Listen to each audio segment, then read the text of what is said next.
Bene Ngango. Bene Ngango ni inkuru ishushanya inzira abatekamutwe bakoresha kugira ngo bacuze abantu imitungo batunze. Iyi gucika kuko izatuma uvumbura inzira bamwe na bamwe bakoresha kugira ngo bagere ku cyo bifuza kwiba. Bene Ngango episode ya mbere. Kagabo ni umusore w'umunebwe kandi akunda iraha. Afite inshuti ye bateye kimwe yitwa Karara. Bombi baje kungurana ibitekerezo nuko basanga nta bundi buryo babona ibibatunga ndetse nayo bakoresha muri iryo raha ryabo batibye. Rero biyemeje kwiba ariko bakiba nta muntu bambuye amafaranga ku ngufu, ahubwo biyemeje kwiba bakoresheje amayeri. Ku munsi wa mbere w'akazi kabo bagiye kugakorera mu cyaro. Bari bitwaje ikamba, metero bushumi, computer, kashe, gitanse, n'ikaye ndetse n'ikaramu. Ngibyo ibikoresho bari bitwaje ubwo bari bagiye gucuza abantu twabo. Igihe bari bamaze kugera mu mudugudu wa Kagoyi hagana ku gasantere, Kagabo yafashe umutwe wa metero bushumi awuhereza Karara, nuko Kagabo atangira kugenda apima metero zari zigize umuhanda muto waganaga aho kuri ako gasantere. Abaturage ngo babakubita amaso batangira kubyinira ku rukoma. Bakagira bati, wa muhanda batwemerera urashyize uratashye. Ab'inkwakuzi bari bamaze kuhagera ndetse batangira no kubafasha. Bamwe bazana imihoro batangira gusongoza imambo. Hanyuma aho Kagabo na Karara bamaze gupima, abandi bakahashyira imambo. Abaturage bamwe bati, ariko si ibyo ni iki? Ubundi ubusanzwe mbere y'uko ibikorwa remezo bishyirwa ahantu runaka, abayobozi bajyaga babanza kutuganiriza ndetse bakatubwira n'uburyo bizakorwamo. Haba hari ibikorwa iyo mirimo ishobora kuzangiza, ba nyirabyo bakaba bakwishyurwa inyishyu ihwanye n'ibyangijwe cyangwa se ibyakuwe kubera iryubakwa ry'ibyo bikorwa remezo. Ariko ndabona babo baje no kuduteguza ngo dukureho imyaka yacu. Abandi nabo bati, byarahindutse.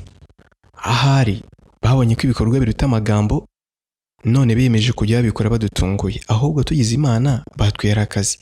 Ntabyo kutubwira byo wasanga barabivuze, ahubwo kubera ko tutakunda kwitabira inama bikaba byaraduciyeho. Nyumva akadomorwa. Kagabo na Karara ariko bo bakomeje kunoza umugambi wabo. Umwe mu baturage witwa Kayabo yaje kubegera arababaza ati, ariko se ko nshimye ko mugiye kuduha umuhanda, muzanaduha n'akazi?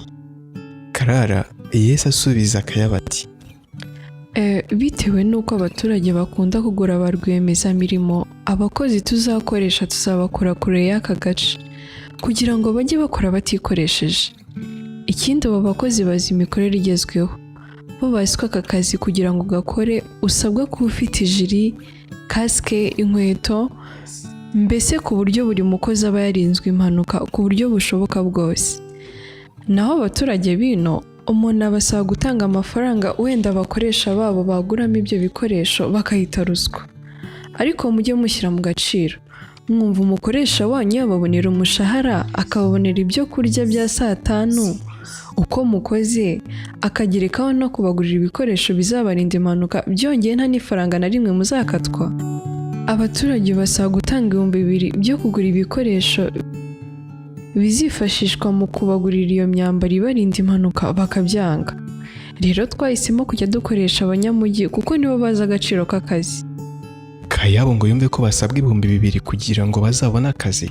Ashaka guhita yishyura ngo bamushyire kuri lisiti y'abakozi, ariko abanza kubaza ati, tuvuge ko bamwe bemeye gutanga ayo mafaranga y'ibyo bikoresho, ubwo se bazajya bahembwa ngahera?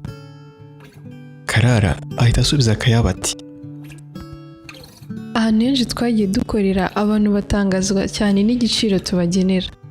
Twe tuzi imibereho yo muri iki gihe. Rero duha agaciro imbaraga zanyu. Buri mukozi abarirwa igihembo kingana n'3,000 ku munsi kandi akahembwa nyuma y'iminsi 10. Buri gace tugiye dukoreramo tuhashyira n'iduka ry'imyaka ku buryo umukozi wifuza ibiribwa ashobora kwikopesha muri iryo duka, hanyuma yazahembwa agakatwa ya mafaranga ya bya bintu yafashe mu iduka ryacu. Ikindi, mu gihe umukozi wacu akomerekeye mu kazi, aravurwa ndetse agahabwa 50,000 byo kumufasha kwiyitaho no kwita ku muryango we mu gihe ataragaruka mu kazi.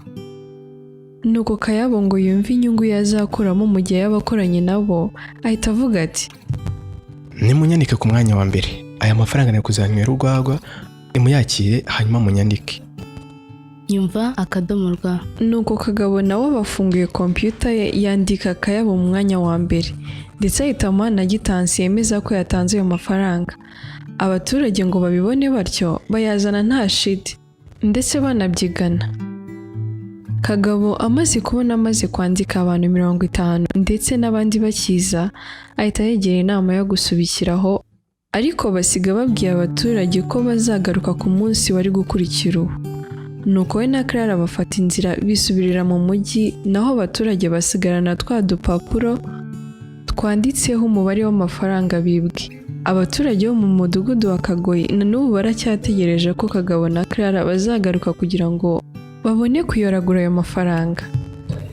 Isomo: itondere buri kintu cyose ugiye gukoresha amafaranga yawe. Itondere kandi abantu bakwaka amafaranga kugira ngo baguhe akazi. Niba bashaka kuguha akazi, nibakaguha hanyuma ayo mafaranga bakwaka bazayakure mu yo uzaba warakoreye kandi mu buryo bukurikije amategeko. Uyu ni umusozo.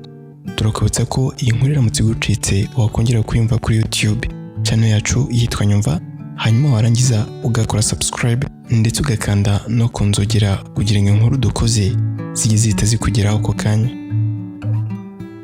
nyumva akadomo rwa. Ntukicwe n'irungu.